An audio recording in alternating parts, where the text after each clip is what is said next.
and we all know this as military, it's the best and coolest gang on the planet. Like, I don't even have to know a veteran. If I know they're a veteran, it's family automatically. Like, and it doesn't matter what branch. I know we all fuck with each other, and that's the kind of brother and sisterhood that we have. Being in a band is kind of like it in a lot of ways. The camaraderie, the bullshitting, you know, a lot of, you know, dick and fart jokes, a lot of them, but you know, it is what it is. It's part of that life, and we try not to live too seriously. As many of us know, life is really fucking short.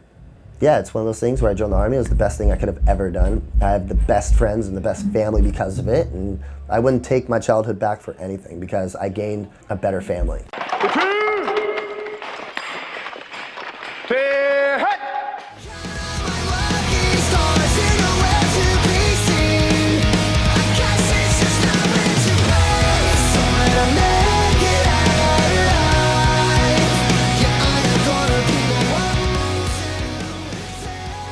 I've been doing music literally since I can remember as a kid.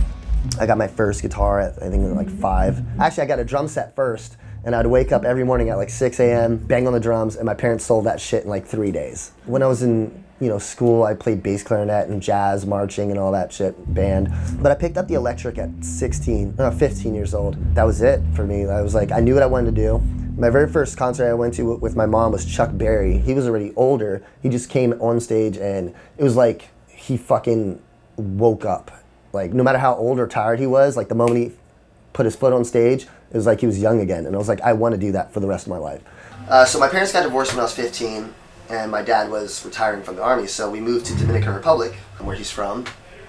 And he started doing the whole dating process again, now being newly single. So he was dealing with heartbreak, hanging out with his old buddies from back in the day. And so he got very abusive, and he was an alcoholic, used to beat the shit out of me, would put his gun in my mouth. So I ended up running away from home, and I joined the Army. It was like my way out. I've always loved aviation, so I was a Chinook mechanic and crew chief, and it was the best years of my life. So I started playing at 15, and then I had a band when I was in AIT at Fort Useless, Virginia. Our band was called Article 15, which is, you know, generic, and all of us had them, which is cool. I got it for hiding candy bars in the rafters up above my bunk once. It sucked. It was fine. Fuck it. Extra push-ups never hurt nobody. I've always been playing. I had a band when I was stationed in Hawaii. We got to open up for Sum 41. That's where I met Sum 41 for the first time. Became really good friends there. And then when I got out, I moved to California. Started this band in 2007. Been playing and touring ever since. And it's one of those crazy things how life happens, because I have this band, which is my baby, and then I grew up in Germany playing Mest, Goldfinger, MXPX, and Melancholy religiously. And now I play guitar for Mest as well, which is crazy. So I get to do a lot of rad tours with them, and it's you know, a dream come true. And we just actually got done doing a tour with Melancholy, so that's just another bucket list item. Sum 41 was always that band. Like, my old band played with them, and getting to play with them now was always like getting to tour with them was like a bucket list item. So it's one of those things, like, believe in yourself, no matter how shitty things get, because they're gonna get fucking shitty. Find the good within that bad, because there's always good within that bad. But just fucking follow your dreams. Do what the fuck you want in life, and just don't let anyone tell you can't. My whole life, my fucking dad told me I couldn't do shit, and I'm living my dream.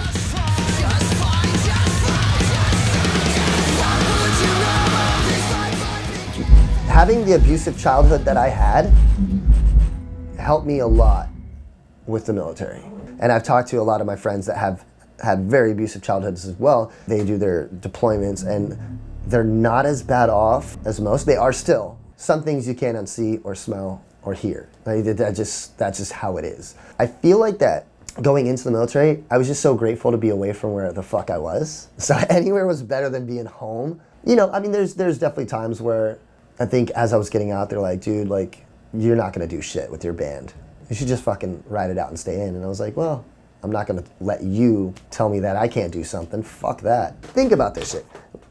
99% of all of us veterans, they told us we couldn't fucking even pass boot camp. They're like, you're not gonna fucking make it. And did we? Fuck yeah, we did. Everyone's gonna tell you, you can't, you can't, you can't. It's your fucking job to do this and say, I fucking can, and just prove everyone wrong. And if you doubt yourself, prove yourself wrong. People are gonna fucking talk shit, so you just don't pay attention to it. The only opinion that really truly matters is your own opinion about yourself. And if you have some shitty feelings about yourself, trust me, you can fix that shit. It's never too late.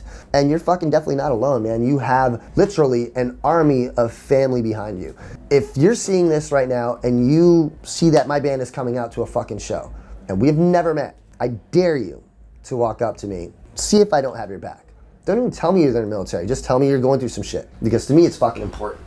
Because growing up, I had no one to support me, especially when I ran away from home and joined the military. You know, everyone's getting care packages and letters. I'm like, I didn't have that support system till I got in and made my brotherhood and met my friends. But seriously, if you need someone to talk to, reach out to me. Hit me up on Instagram, Twitter. I will be there for you. We're all in this shit together no matter what. We should not be alone.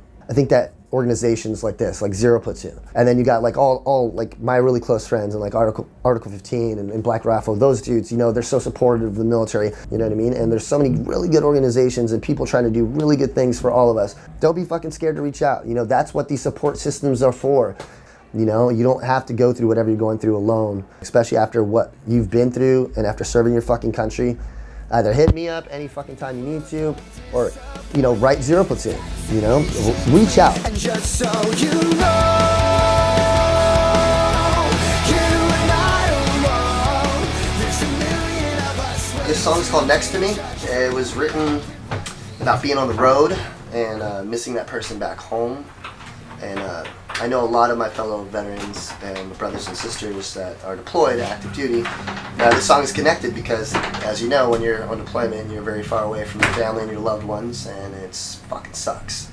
So this song is called Next to Me, and I hope I don't mess it up, but if I do, it'll be totally fine. Here we go.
Part of being home is knowing you're alone tonight.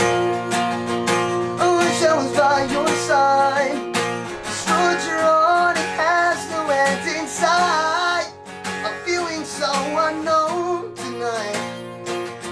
I wish I was by your side, 'cause I need you. Do you need me? And I can feel you from miles away. And there's this white lines that guide me tonight. And all directions to where I want you to be. So please save me, 'cause I can't save myself. I'm waiting. I think I need some help. Oh, I know I left you mid-September. Summer's gone and the leaves are falling off again. Touch me, never let me go. Hold me, make me feel at home. Touch me, never let me go. Hold me, make me feel at home. Would it be wrong to tell you things that make you wanna stay? Is it my constant silence that makes you wanna scream? Can you please tell me one day that things are gonna change? 'Cause I need you next to me. I need you next to me. So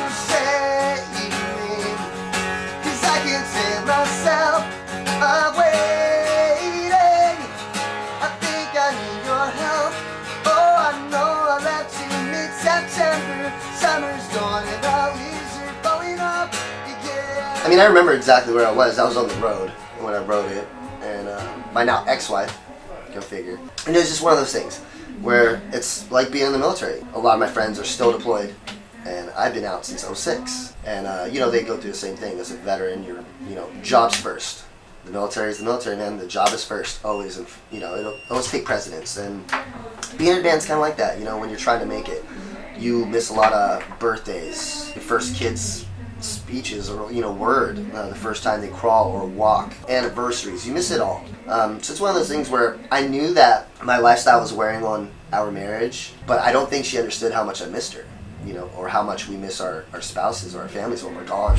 You know, especially being in a band, you just assume that with a lot of fun, and it is a lot of fun, don't get me wrong, I love the job, but it is very tiring, and it's very lonely. You spend most of your time driving to the next venue, and trying to catch sleep in the van or bus or whatever you're in at that time.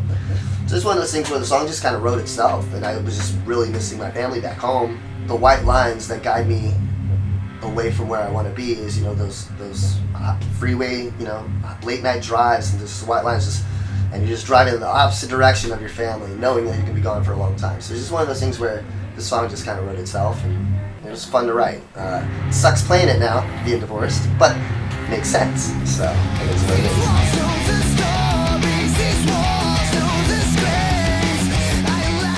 is. So like my company commander would come out to shows, and then he would know that I'd be really fucking hungover. Like Sum 41, when we opened up for Sum 41, it was a Sunday. But he knew that like I was gonna be really fucking hungover on Monday. He was like, show up after PT, you're fine. You know, not all the time, but like I kind of got away with a lot of shit. But it was also because I was fucking squared away. My boots were always fucking the shiniest, my uniform was always tip top. When it came to PT, when it came to doing my fucking job, I was always 100% in. I always helped my soldiers out. If somebody was slacking or needed help with something, like I would take my time out of whatever the fuck I was doing to help them always.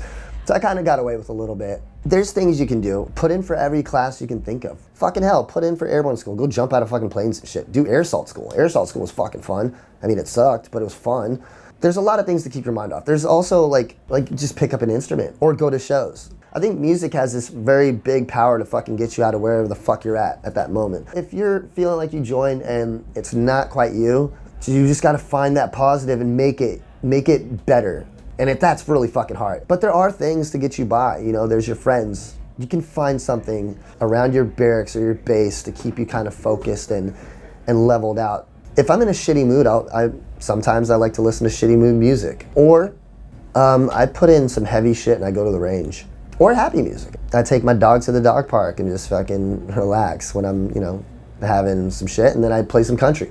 I love Attila because those are my boys. We did a tour with them, and they're some of the best dudes, and they're fucking great live. Attila is definitely one of them. I love Killswitch Engage, As I Lay Dying. Like, there's a new band that I've just been listening to called Sleep Token. They're from the UK. They're like heavy as fuck, but then like indie. And then on the softer side, man, like country, I love some Tim McGraw. I like John Mayer. Everyone hates on me for that one, but he's dope, you know.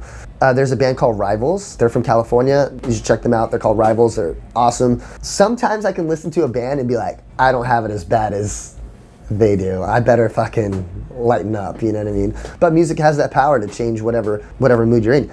But I've always been that kind of person, and I do believe that like the two strongest things you have about yourself is that right there, the thing that beats in that fucking chest, and right here. And if you fucking unite those two things together, you're gonna be fucking unstoppable, I promise you.